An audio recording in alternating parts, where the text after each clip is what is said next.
minutes, ma carte blanche portera sur la force d'un slogan. Le ZAN laissera-t-il une trace? Voilà, c'était un petit jeu de mots d'actualité facile, mais c'était surtout pour questionner les impacts du zéro artificialisation nette dans notre droit, à l'heure de sa réinterrogation législative pour les acteurs de l'immobilier et de l'aménagement que nous sommes ici. Comme vous le savez tous, donc la loi Climat et Résilience du 22 août 2021 a fixé un objectif national de baisse du rythme de consommation foncière en 2 temps. Il y a un premier objectif intermédiaire de réduction de moitié du rythme d'artificialisation des sols en 2031, avec donc sur la base de la comptabilisation des espaces naturels, agricoles et forestiers, ce qu'on appelle les ENAF, et un objectif final d'atteinte en 2050 d'une absence d'artificialisation nette des sols, basée sur une comptabilisation différente. Le ZAN a ainsi fait une entrée fracassante, non seulement dans le Code de l'urbanisme, mais également dans toutes les communes de France, les métropoles, les régions et tous les cénacles de tout type confrontés à cette nouvelle mais impérieuse exigence de sobriété foncière, dans le cadre d'une prise de conscience aiguë évidemment des enjeux du développement durable, mise en balance immédiatement avec les enjeux non moins essentiels d'accès au logement ou de réindustrialisation du pays. Ça a été une entrée fracassante, mais pour le moins ratée, puisque moins d'1 an après, une proposition de loi du Sénat a eu pour ambition de corriger le tir d'une réforme qui était déjà présentée comme verticale et arithmétique et trop peu adaptée aux réalités locales.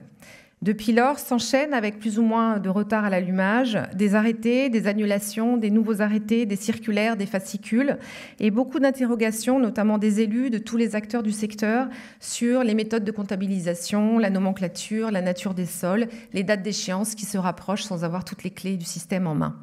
Un véritable tournis réglementaire et des coups de gueule ou des coups de pub réguliers sur le sujet depuis 3 ans. Jusqu'à la récente déclaration de politique générale du Premier ministre,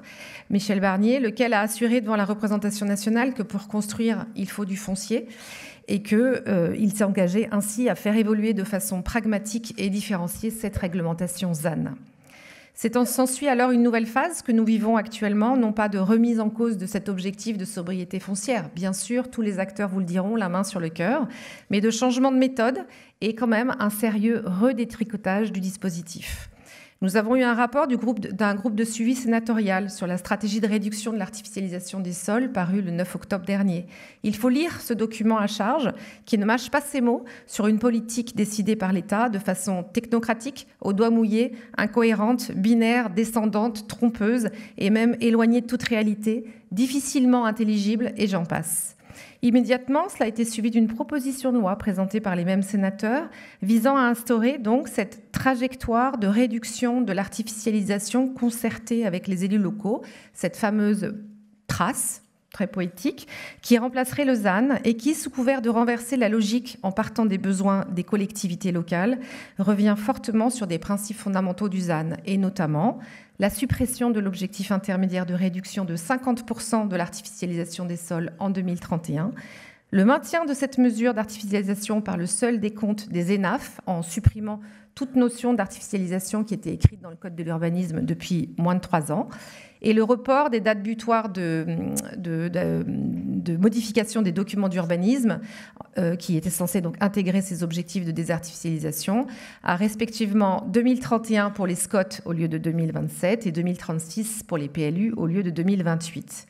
Le gouvernement, très attendu sur ce sujet lors du congrès des maires la semaine dernière, a indiqué soutenir cette proposition et promis des assouplissements dès 2025 par voie réglementaire. Mais alors que cette nouvelle étape d'inflexion s'amorce, en apparence largement soutenue par les élus, mais ça peut se discuter, comment penser le droit et la sécurité juridique pour les acteurs de l'aménagement? C'est la question que je me pose en tant que juriste. Car en effet, quoi qu'on en dise, l'intérêt du ZAN, c'est la force du slogan. Il est indéniable que cet acronyme, brandi par certains, craint par d'autres, a déjà marqué non seulement les consciences, mais également nos pratiques, et également largement le droit positif, beaucoup plus certainement que ne l'aurait pu le faire un objectif qui aurait été défini de façon consensuelle et progressive. C'est tellement vrai qu'aujourd'hui, les juges administratifs se sont déjà saisis du sujet et récemment, on a eu plusieurs annulations de PLU ou de SCOT fondées sur notamment des prévisions de croissance démographique qui étaient jugées beaucoup trop optimistes, emportant une consommation du foncier jugée elle-même excessive par rapport aux enjeux d'utilisation économe des espaces naturels. Ces décisions sont de moins en moins isolées et témoignent donc que le ZAN est le signe d'une politique volontariste aux effets déjà tangibles. En conclusion donc, entre un slogan qui a clairement introduit la notion de sobriété foncière en dur dans notre droit,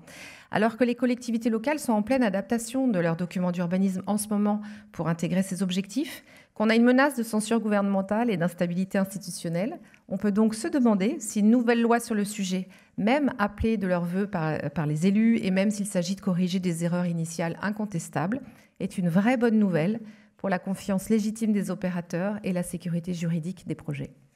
Voilà.